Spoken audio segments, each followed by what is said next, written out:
Before we jump into today's episode, if you're digging Ka-Pow, the pop culture podcast, please know that in 2026, our 10th anniversary year, your support truly matters. Join us on Patreon at patreon.com/udownwithkpp. Memberships start at just $1 a month and help us bring you even more KPP. You can also support the show with new Ka-Pow merch on our TeePublic store.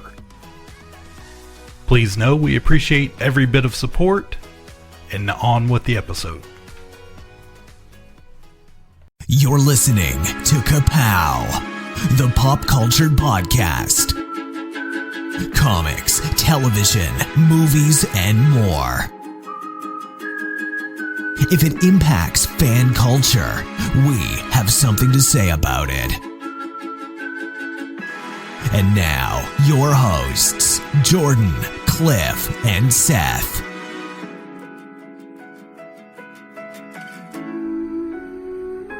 Hey, everybody. It's Ka-Pow, the pop culture podcast. We're back at it again. My name is Jordan Lowe. I'm Cliff Barnes, and Dewanawanga. Bilingual. Seth is out tonight, so it's just the two of us. And muddle through and make an episode happen. Sure, why not? Sure, yeah. How's it going? It's going well. I've started into my summer movies. Talked about it. I think the last episode mentioned we got the summer Regal Unlimited pass for the summer, my wife and I. So we've been going to the theater. I think we've seen four movies so far. And we've been going like to one a week. So you're gonna blow me out of the water this year because my numbers are way down. My enthusiasm for movies at the moment is pretty far down. So you're gonna destroy my numbers. We have been thoroughly enjoying going to the theater. It's been we've had time. Sometimes we go the middle of the week. If there's something new coming out, Thursday's great. Get that Thursday premiere or whatever. But yeah, we've just been going randomly and like, hey, you want to see this movie? Because hey, we got the passes. We might as well take advantage and get our money's worth out of them. So It's been a nice little push. I'm glad I did it. It is a little bit of money up front. Just being honest. And for some reason you do have to, even though you have the unlimited pass, if you book online ahead of time, they charge you 54 cents as a stupid add-on fee, which is ridiculous. That part I don't like. That's stupid. Yeah. The other thing, here's my other criticism. Now you do get a discount on some food, right? Popcorn and sodas and stuff.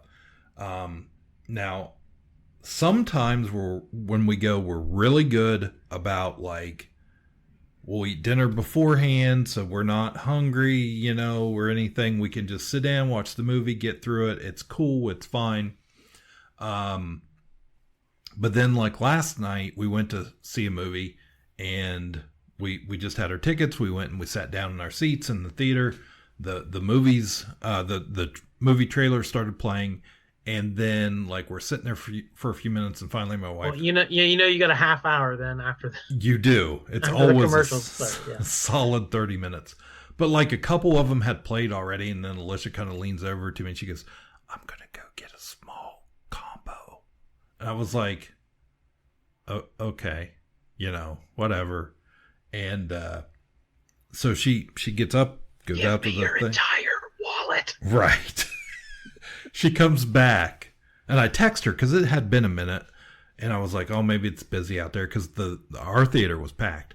And so I text her. I'm like, hey, do you need help? She's like, no, I don't think so. Here she comes back. Large popcorn, large soda, bag of candy. And I'm like, that's not a small combo.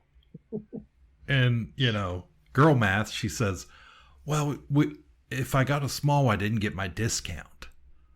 I have to get the large. And I'm like, yeah, that's really the value. The real value here. Right. I'm like, the whole point of getting the pass was the money was up front, and then we don't spend a bunch of money at the movie theaters, and here we are buying large popcorns every other trip, and drinks and in our theater you bought one popcorn and then you get refills and stuff. Yeah, like that. Wasn't that a thing? Yeah, and it's if you buy the large, you can get. I mean, and you eat the entire large popcorn, you can get a free refill, and same with the drink. If you get a large Pepsi, you can get a refill on it. But I mean, Jesus Christ, if I drink that large Pepsi, like halfway through the movie, I'm in the bathroom. Like, I got to get up and take a break, and like, there's no way I'm getting through that. So I try and limit myself to one small drink, because typically I can drink that, small soda, which is it's not small. It's a good amount, but my bladder will contain that till the end of the movie is what I'm saying. So I try and do that. And typically especially if I'm going by myself, I only get something if I have enough points, in my rewards on my Regal account to get a free drink or a free popcorn or whatever. So I try not to spend the money. Hasn't worked all that well so far. And I get theaters are struggling and they've got to recoup their money where they can, but I can never justify spending money on concessions at a movie theater. Just not happening. And I recognize the value of the pass as well. Like, yeah, my brain tells me that's a good value, but I also know my personality where, like, when I subscribe for a month of a streaming channel, I got to watch that channel. I got to watch everything I want to see on that channel. Like, I'm paying for it. I got to watch it. So if I buy this movie pass, my brain is constantly going to be like, what's opening this weekend? I got to get down there to see what's playing. And I just don't want that pressure. That is a real thing. I have experienced that. And like I said, it's gotten us out of the house because most of the time it's the two of us. So it gets us out of the house. It's a nice little break. And hey, we like movies. It pushes us to get, like you said, it pushes us to go see a movie, which is nice. But you do really have to, you need to restrain yourself from that concession stand, or you're just going to be just handing cash over fist to them, and it's a fine line. But yeah, I felt like I just got burned out or something. I don't know if it was doing that list for last year or whatever it was, but I just have not been watching movies at the pace I normally do. And I'm also like, there's still a lot of movies I'm looking forward to, but like, my queue on these streaming services is like several things that were nominated for Oscars last year. And it's like, I know this is a quality film that I should watch, but I just have no desire to watch it. A couple of these foreign films or very prestigious dramas. It's just like, I just don't feel like watching it. The last two movies I've streamed were Madam Web. Oh my God. I felt like I at least needed to watch it. And then this week I watched Josie and the Pussycats, the original, like 2001. Nice. It was great. I'd never seen it. Like, it was really cute. Had a lot of good moments. So yeah, that's where I'm at. That's the level I'm at in movie viewing at the moment. Well, you certainly did watch a lot of movies last year, a hell of a lot more than I did. Because last year I felt burned out and I wasn't watching very many. And the other side of the coin with going to the theater for us is we don't watch hardly anything at home now. Like, it's, we've been watching all these movies and when we're home, it's like, so I could probably cancel a couple of streaming services for a few months and like not miss a beat and, or feel like I missed out on something. So, because we can always catch up on those later. And the other thing I did was I printed out all the categories that we do for the Poobah Awards. I took a piece of paper and printed them out, and it's laying on my coffee table. So like when I watch a 2026 movie, I look at it right then and there while it's fresh in my mind for a musical moment or an action moment. Like, when we get to the end of the year and I'm thinking back 8 months previous, like, did that have a good opening scene? I don't remember. Right. It's so hard to do. So trying to be on top of it throughout the year. That's filling good. out these forms and getting my ranks going instead of having to do it all at the very end of the year. Yeah, I am not good at that at all. Like, I will wait till the last minute and I'm going, oh shit, what did I watch? Oh yeah, I forgot about that. Okay, that sounds good. Yeah, I'm not good at that part. So, anyways, yes, summer movies. We are in the thick of our summer movie contest. So we're keeping track of that on behind the scenes. We know some box office results already. We do. Numbers are tallying. It's amazing. So yeah.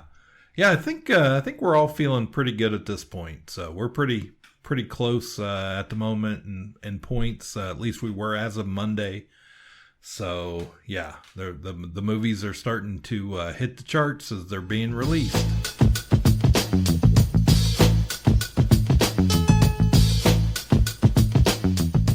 Well, the last trip I took to the mall was not to see a movie, but I ran down there. It was my nephew's graduation, so I wanted to buy a new shirt because all my shirts I've been in pictures before, so I knew there was going to be family photos. Like, I want a nice new shirt. So I ran down to the mall. I realized, hey, it's May as well. I might as well do some shoe shopping. So I went through the shoe depot. The annual shoe trip. But while I was down there, it happened to be there was a card show going on at the mall, which I didn't realize was going on until I walked down to that side of the mall. Mm-hmm. And it was like crowded. There were a lot of tables and a whole lot of people, and I was pretty surprised. I got up there, it's a lot of sports memorabilia, a lot of cards, but like I think probably at least half of it was Pokemon and like card game type stuff. And there were so many little kids running around who had like binders or boxes and were looking and dragging their parents. Like it reminded me of the 90s of when we went to card shows at that era when cards were the hottest thing. Definitely. Like it feels like that's back in some way. And a lot of them were like under glass and were graded and were high dollar whatever. But I'm sure there were plenty of common things that kids were buying and trading. So it did my heart good to see the kids running around something that they enjoy doing. But I walked the length of it. And I'm like, well, there's nothing here for me. Nothing I would ever. What? And I see a Chris Sabo autographed card. I was just like, what? A Chris Sabo autograph? And I was immediately like zoned in on it. It was $20. I'm like, oh, that's a deal. I was like, I thought so too. I was like, what a bargain. And I had to kind of talk myself out of it. It's like, I do not need this in any way, shape, or form. But he had there's a whole case there, like some autograph stuff. It's like, ooh, there's some really neat stuff here. So even I got dragged in. Yeah. The old hobby reflexes never quite went away. So. To the wax. But I saw another shop just opened in town, another card shop. Mm-hmm. So we've got this, like, St. Mary's has the comics and kicks, has a ton of that kind of stuff. 740 Hobby just moved into a big location. It's called Pop One Cards, I believe it is. Like Broughton, past Broughton somewhere, some little shop. Industry Road. Yeah, I think it's right out that way. So yeah, we're in a boom time for cards at the moment. Even our little town has multiple options for buying cards. So. Yeah, it's so funny. I took a Saturday afternoon and went down to the new location of that Comics and Kicks one day, and like, and it's a big store. He's got a lot of stuff in there. It's a nice store, but it seemed like Pokemon cards were the thing. Like there were tons of people in there, and he was buying cards and selling cards, and I was just like, huh. Like it just kind of, I didn't realize that what a big thing this is right now. And because I wasn't really, I expected everybody was in, going in there looking for vintage toys and whatnot, and no, they were card people. So yeah, and I'd stopped into that 740 hobby one day too, and I had a couple Star Wars They were 1995 Star Wars Topps cards, uncut sheets. And I just don't have a place for them. And so I was trying to get rid of them. Or, find somebody that would appreciate them more, I guess I should say. And so I took them down there, and, like, they were all excited about them. Ended up, like, the whole store was over there. He's like, everybody was checking out these one sheets I had. And, like, man, that's the coolest thing I've seen all week. That type of reaction. But nobody wanted to buy them, so I was kind of like, okay, I guess Star Wars aren't Pokemon, but yeah, they had the cases and the cards in the hard plastic keepers and everything. Yeah, it was fancy. So, and I see them on TikTok now all the time. So they must be doing well, And they travel to big shows, and they They don't just have the shop; they do the whole circuit. I'm sure. But yeah, Pop One Card Shop, 111 Industry Road in Marietta. So, wow. What I think I read about, it's like a father and son. Okay. It's like a teenage son who's into it, and so they kind of together have opened this shop. So that's cool to me. Well, we have speaking of Marietta, in downtown Marietta, we also have that Titletown card shop down there that too. Was the other so one. Yeah, they have a real nice little shop there too. I think that's a grandfather and grandson doing that maybe. But yeah, I mean, I've talked to some of those guys. They're all super nice people and seem helpful and knowledgeable. And it's just not, like I'm like you, how you and I were never in Hydorn's baseball card shop at the same time back in the day. I don't know, but maybe we were and we didn't know, but quite possible. Yeah. But yeah, I was, from probably, for me, it was probably like 87 to 92, 93, somewhere in there. I was hard into the baseball cards and that stuff. So yeah, for sure. And I still have some residual, I don't know, PTSD about like the chase and getting ripped off and the investment and the high dollar stuff, which seems so rife right now in the card hobby of we got to rip these packs and hit big scores, and like when that's the focus, like that turns me off a little bit because sure. But I mean, why else? You're trying to get the best cards. Like I get it. We've all been burned by a Ken Griffey rookie card. I mean, let's be honest. We got piles of those things that everyone was going to pay for college and a new life one day, So I have actively, consciously steered my own store away from, like, I don't sell any graded books. Mm-hmm. I don't promote stuff as a first appearance, a hot new book you better invest in. Like, I just don't. And like, however you collect, I don't care. I don't care why you buy it or what you're into, but like, I just try not to frame it that way. I want people to, these are collectibles, I know for sure, but I want there to be joy and art in the art form. Yeah. So that's the way I go, and I hope these other shops have elements of that too, where it is fun. Yeah. Pokemon's a game. I hope that they're out there playing. You're teaching your kids how to play. You're playing father and sons. That's awesome. So I hope that's what we're getting, and we're not having that boom time just because tech bros are investing in these hot slabbed comics that are 10.0 gem mint, whatever. Right. Like the hobby just doesn't need that. Yeah. Do it proper. Do it for the love of the books and the characters and the stories. Don't do it because you think this book is going to be worth $1,000 in 5 years on eBay or some bullshit. So I get it. Yeah, everybody who's tried to sell that collection has run into the same thing. It's not the dollar signs in the eyes and gold bars. There is value, of course, but it's not as easy as it's made out to be sometimes. So do you still have baseball cards? I do. There's a trunk. Got like this Foot Locker thing I had as a kid. It's still in my closet. In a closet in my mom's house that still has a bunch of binders and a bunch of boxes.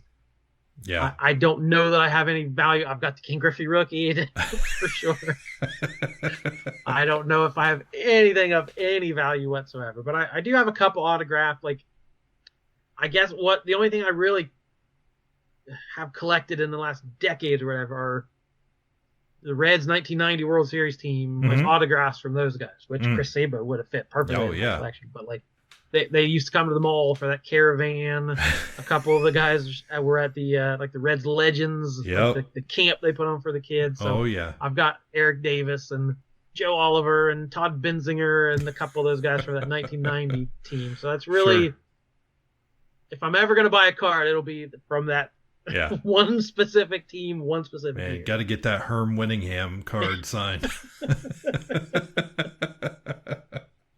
Yeah, I'm the same way. I like I said, I quit with the baseball cards, teenage years.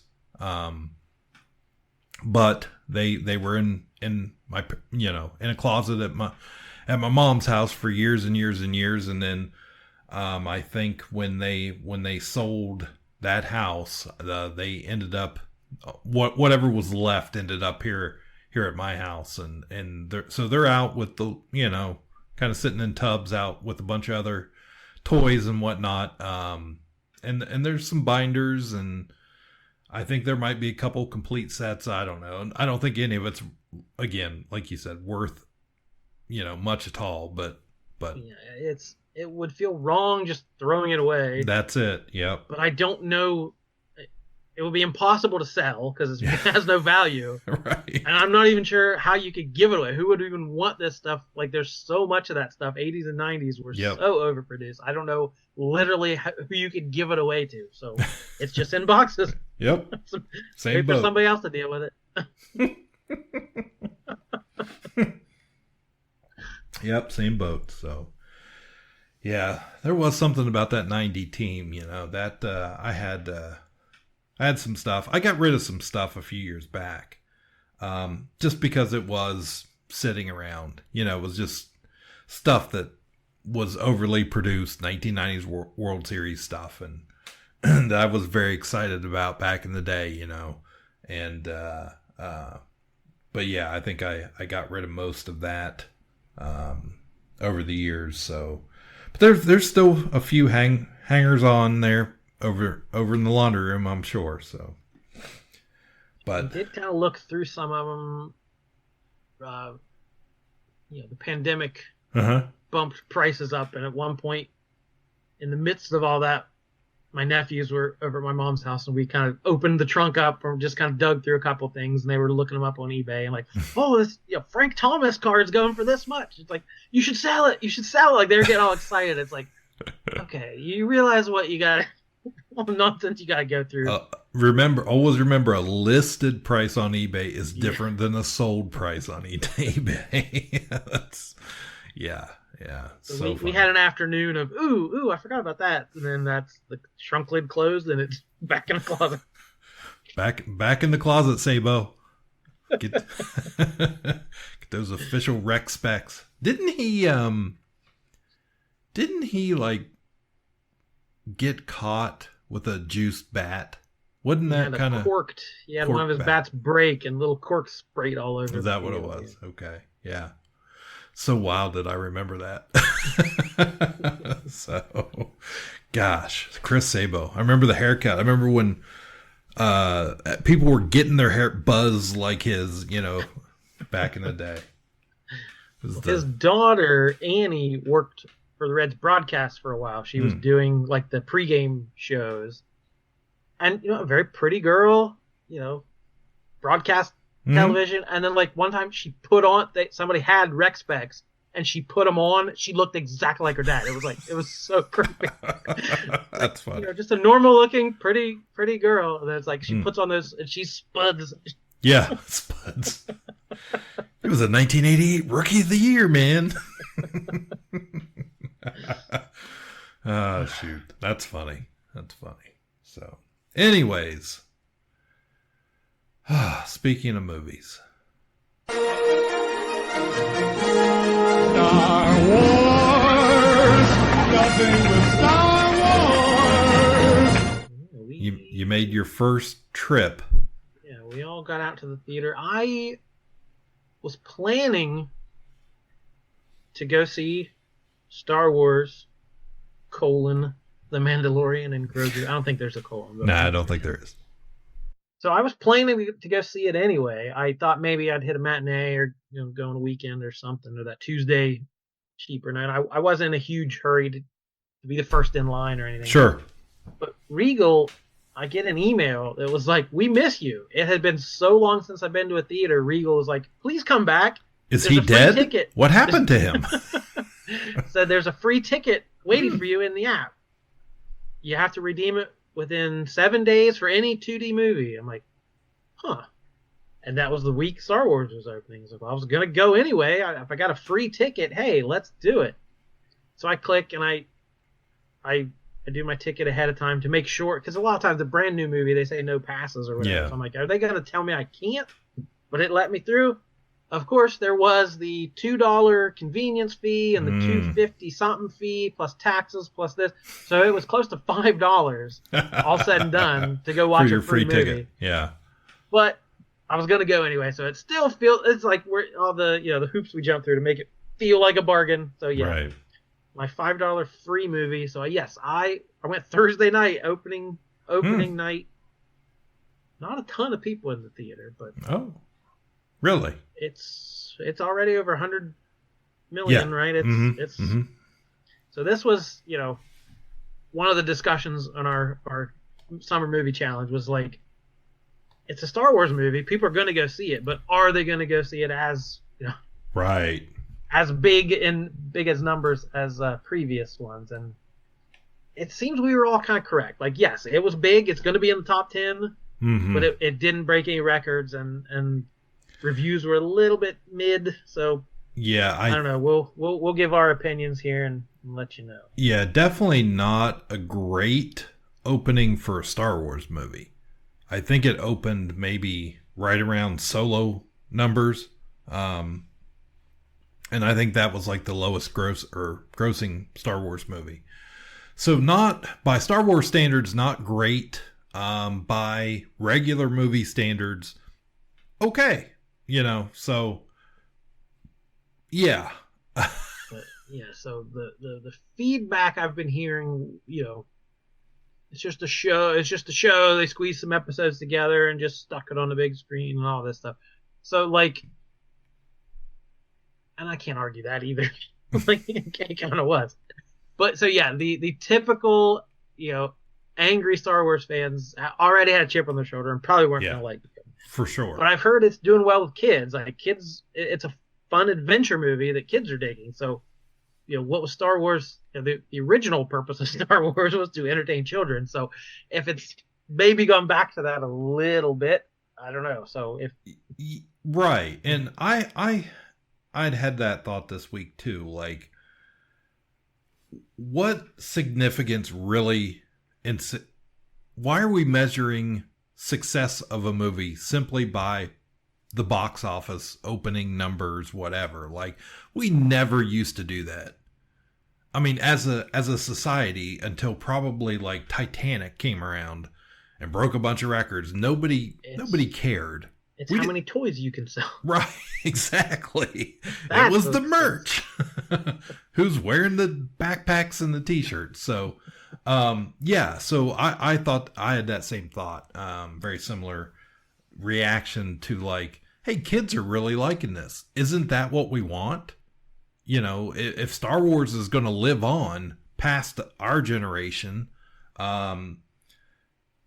or even my son's generation, the prequel generation, like, isn't that what we want? We want kids out there enjoying it and going to Disney parks and getting excited because the Mandalorian and Grogu are walking around and interacting with people. And yeah, they're going to school with the lunch boxes and the backpacks and that mom and dad are buying them because, hey, my kid likes Star Wars. They like the Mandalorian. So yeah, that's exciting. But I 100% get the cynical view. Like, I get it. It is just squeezing every ounce of content out of an intellectual property to maximize shareholder value. Like, I get it. I get the arguments of the, it's just a soulless corporation, the machine feeding, lowest common denominator to the masses. Like, I get if that's how you feel and you're done with Star Wars, I get that opinion too. but I'm not. Part of my brain's that cynical, but I'm not fully that cynical. So I kind of expected to enjoy it. I went in not expecting groundbreaking. We're changing the mythos or whatever. Like, I had my Star Wars. I had my run. It's great. It's dear to me, but it's not so dear to me. It's just Star Wars, as I'm fond of saying. Like, it doesn't have to be the best thing in the world. I can still get some enjoyment out of it. So that's all I was kind of hoping for, was because I liked the show. Mandalorian is a really good show. It's had its ups and downs, but I like these characters. I love this world. I love the world building. I love the tone of the Western, the bounty hunter out on different missions and stuff. Like, that's a cool. I like the time period it's set in. Mm-hmm. This post Jedi world. Like, I like everything about it. So, like, why wouldn't I like the movie? So I was primed to like the movie, and spoiler alert, I did. I enjoyed it. It didn't break any ground. It's not going to win any Oscars. It's not going to change my life in any way. But for 2 hours at the movies, I had a good time. Yeah, I totally agree. I don't think, when it comes to Star Wars today, I don't think everything has to be a Skywalker story. I think it's a nice little thing to put out there every couple of years between those other Star Wars trilogy movies. I think it fits in nicely. I saw somebody compare it to like a James Bond movie or an Indiana Jones, and I was like, yes, it's like an Indiana Jones movie. It's action-packed. The story is pretty much contained to that movie. It's got a pretty good pace to it. Slows down just a little bit in one part, and but other than that, it kept me interested, and I was there were things that it did some neat stuff, and there were a couple things that old OG Star Wars fans like me are like, I'm the meme. I'm like, oh, there it is, pointing at the screen, but that's what it should do. Like, it should be new stuff, a new soundtrack that sounds really cool, pushing it forward. They're using new technology with the void and all of that how they make the movies. They don't cost as much to make as they used to, because they take advantage of these technologies. And let's be honest, most of the Mandalorian scenes are done by stuntmen.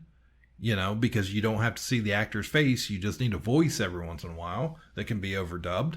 So they're making them on the cheap for the most part. I thought the special effects were better than anything they had pretty much done in the show, because they have a little bigger budget. And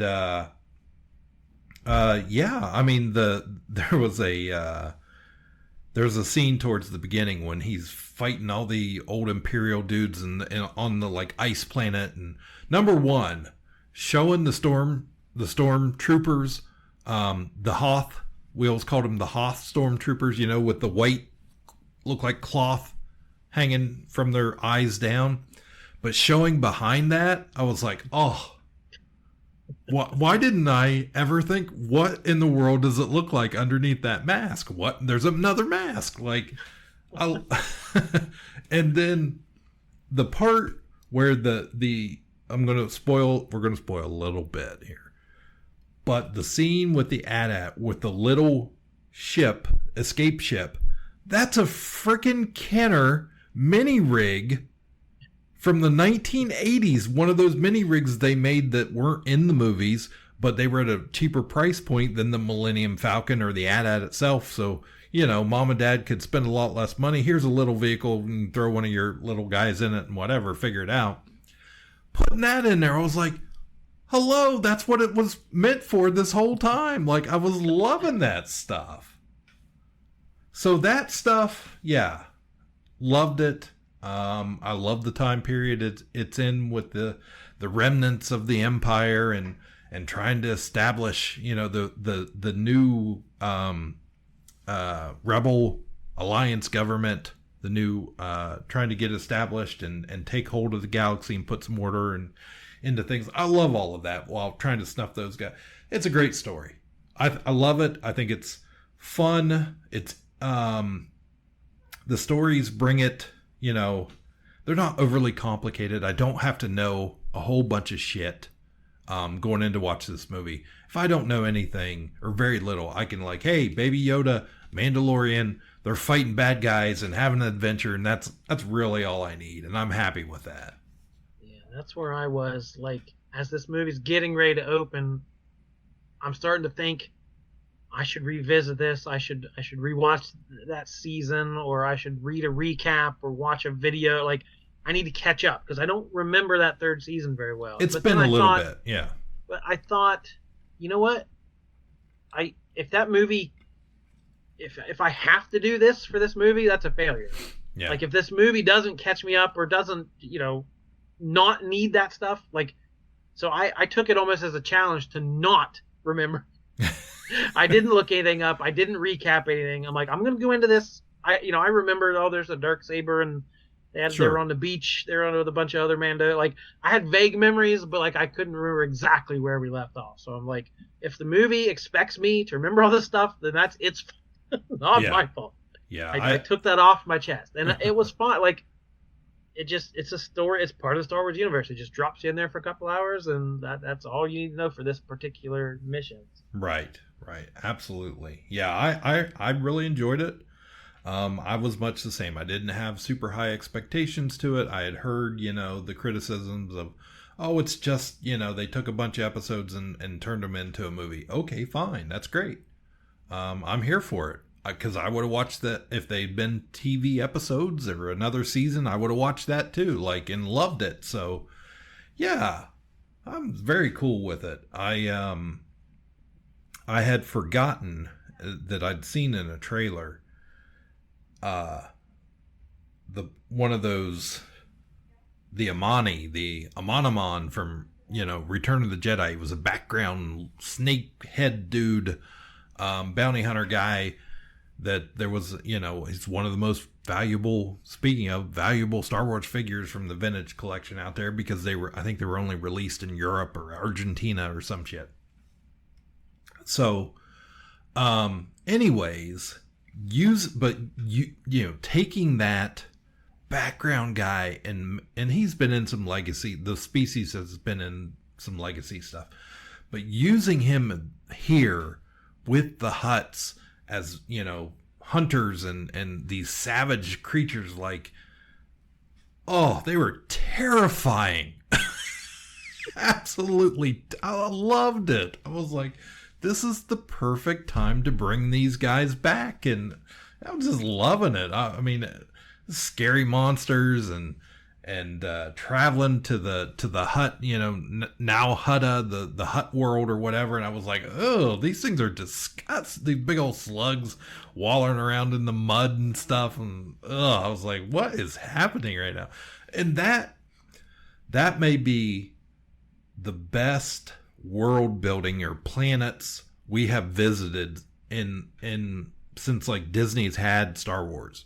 A very original, and thought out and, you know, distinctive, rather than just generic sand planet. Going back to Tatooine. Yeah, right. So, a lot of positive stuff in it. I just really thought it was fun. I think we all enjoyed it. And, I did get to talk to Seth, and he had a positive review. His one major negative, he did not like Jeremy Allen White and his weird emo Hutt. Yeah. Kind of speaking, you know, very casual English. I get it. I'm a little torn because I thought the performance had a lot of soul to it. Like, I was invested in that character. Like, the character, his sadness, and like you got a lot from that. But it was also awfully weird to have this weird, very casual American accent coming out of this hut. It was my even in my review that I quickly wrote out, that was my one problem with, you know, immediate problem with the movie was okay, these are Hutts. Why are they not speaking Huttese? Like Jabba did, and nobody had an issue with it. He had enough screen time that, hey, if we got to read those subtitles, we got to read those subtitles, because I don't know how to, how to read. Ooh, ooh, ooh, ooh. Like I need them. I need them to be Hutts. I need them. I didn't like that. And I thought when they kept talking about him playing Rada or whatever his name is, I kept thinking, why are they making such a big deal out of this? Like, it's just going to be his like voice amplified, and we're not going to be able to understand what he says anyways. And yeah, it was a weird choice. I thought his performance was great, but I don't know if it's the right performance for that character. Yeah, for sure. Yeah, it definitely took me out of it. But like I said, there was enough new stuff mixed with old stuff. Watching him fight, I thought that was cool, and like fighting the Djarik, actual like the monsters from the Millennium Falcon game in the original movie, having the same characters go out there and do the same. I was loving it. I was like, this is awesome. Yeah, I noticed the floor was colored like that. Looks like I get what they're doing. Because that big monster comes out, I was like, he's wearing a little shirt. Why does that big monster got a little shirt on? I was like, oh, he looks like the thing from the thing. I get it. Yeah, they were the exact same chess pieces from the Falcon game. So yeah, that was super fun. I Chewie just has the home game of. Pretty much. That's how I took it. So yeah, I thought that was super fun. I loved that scene, and yeah, I thought the choreography was great, and yeah, the aliens not speaking alien. I don't know about that choice. I think they should have rethought that. And because it does take you out of the world you're in, right? And that's what we're saying. That's what they did right, was they're putting us into the Star Wars world, into this time frame. They're expanding in the universe, and we're, there's more lore, and there's background characters that we're finding out, more about them, or seeing more of them, whatever. And then, yeah, just to like, hey, we speak basic now. I was like, no, you don't. So. And I said I had no problem. There wasn't any CGI that was too clunky or anything, but I feel like there was a lot of practical stuff, a lot of puppetry that really worked for me. Like seeing Baby Yoda's little fingers, like, looks like old Yoda, the Frank Oz Yoda, right, that was always so much better in the originals than the prequels with his weird thin CGI. Like a puppet has weight and shadow and the little hairs on it. Like it always looks so much better. We have not hit the point where CGI can mimic actual three-dimensional objects the way this can. So for getting that puppetry and the solid feel to everything just grounded it in a way where even like there are little weird little janky movements and stuff, but it's like that's part of the charm. It's just the way these creatures all move, and it's just that all worked for me. I think practicality. That was something they definitely learned from their mistakes with the prequels.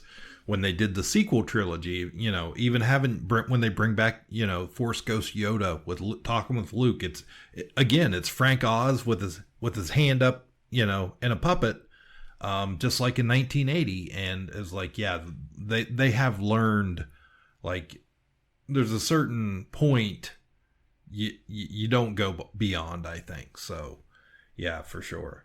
Yeah, they did a great job. I love the little guys, from the little mechanic dudes, whatever they're called. They're cute and funny and crack me up, and seeing them, fly that little ship with Grogu, I was just like, this is the best thing ever. I want more of that. I was a little influenced. The pre-movie commercials were heavy with Minions. We had a Minions trailer. The Minions were part of the commercials leading into it. So like when those guys showed up and were gibbering, I was like, the minions were already on the brain. It's like we got little Star Wars minions running around. So I couldn't help thinking of the minions at that point. But. Yeah. So, yeah, the only other thing that really kind of took me out of it a little bit was kind of the going back. I know why they went back to the Razor Crest, because obviously if they're going to put a Hutt, they can't put him in that little ship. So they needed something bigger. They brought a new Razor Crest into the show again, and I was just like, I like the little Naboo souped up fighter that had really grown on me, and to go back to this space camper just to haul a Hutt around, I was just like, I don't know about that, but yeah, overall I thought it was real solid. Plot was good enough, kept me entertained, a lot of action, and it was a nice little, it was a little father-son story of how those two have progressed, and now how they're interacting, down a little bit further down the timeline, and working together with stuff and trusting each other. It was great. Yeah, that one line, I guess it was in one of the trailers I hadn't watched, I guess, so it kind of hit me. Thankfully, I hadn't seen it, but he was like, the old take care of the young, and then the young take care of the old. This is the way, and it's like, yeah, dealing with elderly parents and people who need your help now. That's a very universal kind of feeling. So that's kind of where we are. We're at that age now. Yeah, absolutely. That hit me pretty well. Yeah. Always count on Star Wars, man. It's little nuggets, wise little nuggets, always in these movies. It was like, gosh, and that's where I'm at. Love Star Wars. Why do we need to be so cynical? Like, just getting a Star Wars movie every couple of years, that's such a treat. We're so spoiled to have all this content, and we're like, it's not good enough for us. So like, that's why I try to just be open to it and enjoy it. And like, because there were a lot of lean years when we didn't, we thought it was all over. We thought we might get a novel or a video game, maybe. But yeah, to have all this stuff and we're exploring fresh new eras and fresh new characters and cool, memorable alien species, and it's what a time, what a great time. Thank a time to be Walt alive. Disney.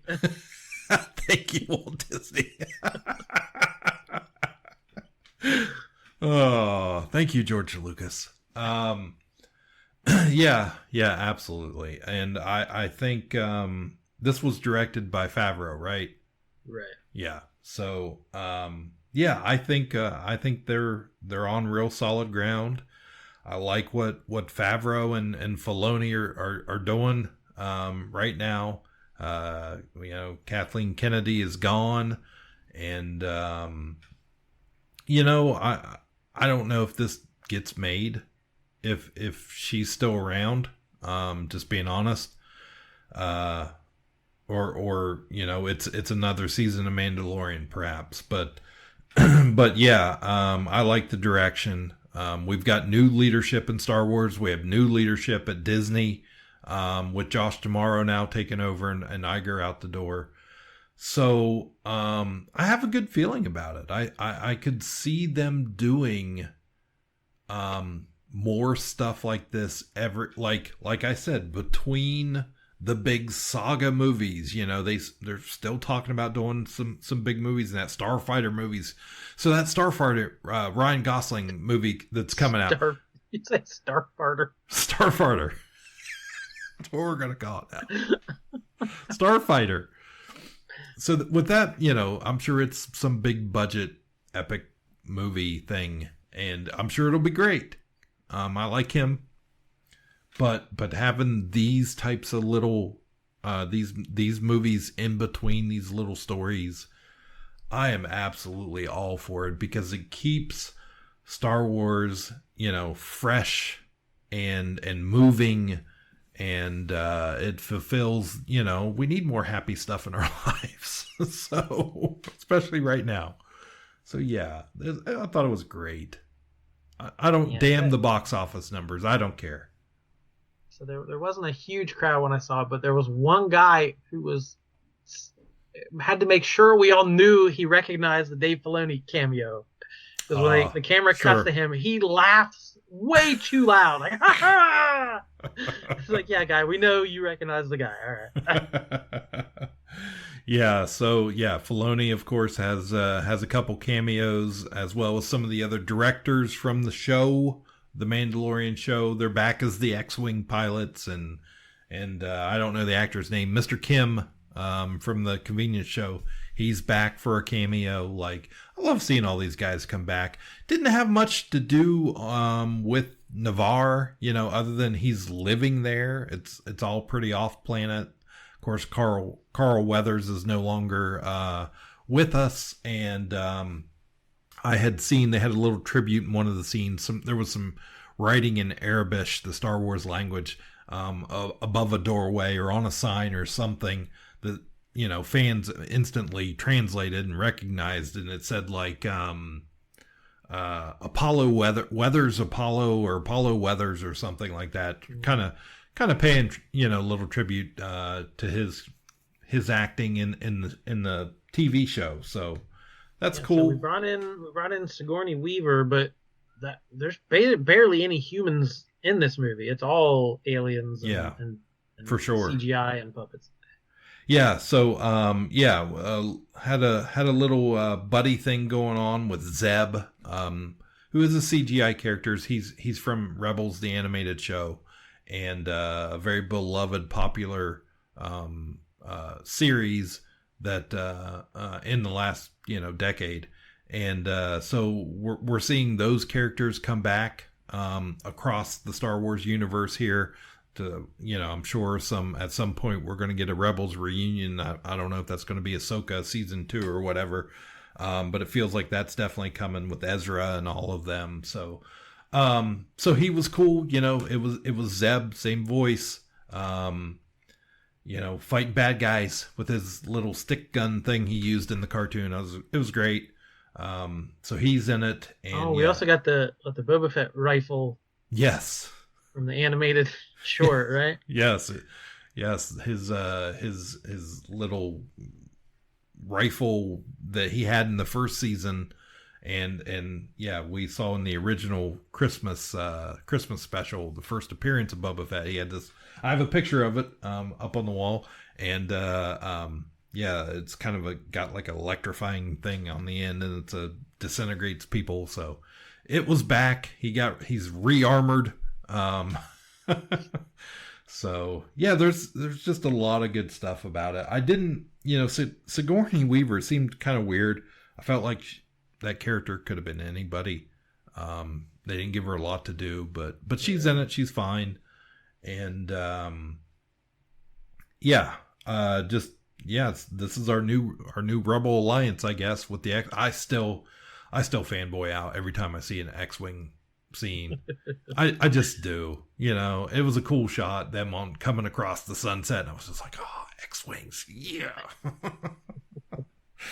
So yeah, I don't know, what do you think? What's next for Star Wars? What should they do? Is this the end of the Mandalorian, do you think they'll do another one of these if the box office doesn't make what people thought it should make?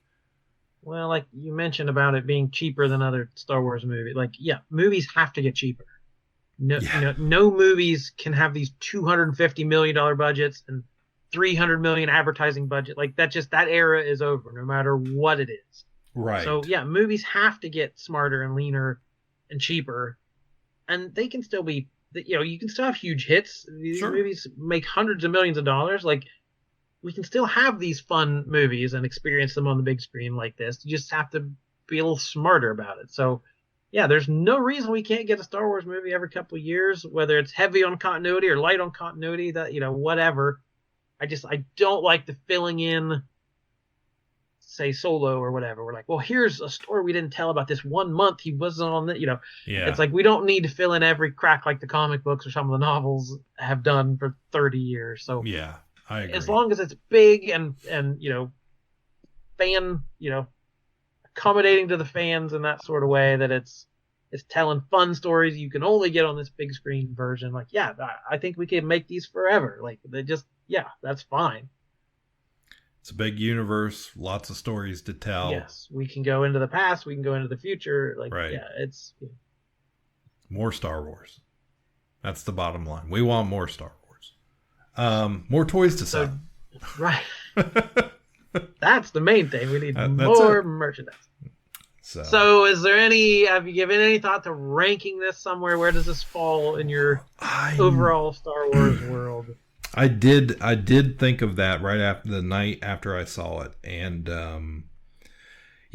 I think because let me pull up my Letterbox app here and my list. Because you made a list. I made a list. So for me, currently, this is where I'm setting. It changes a lot.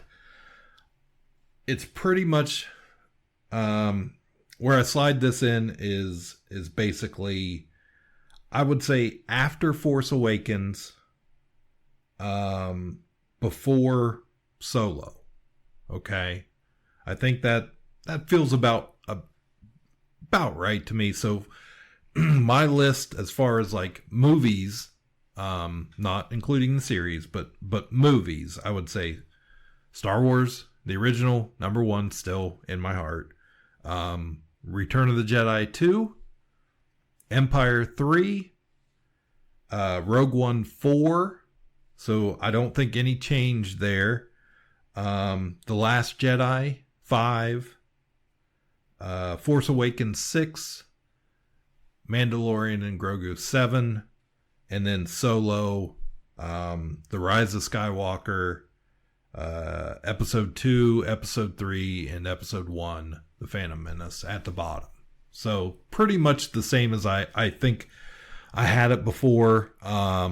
It's middle of the pack for me. Probably about what my list would be.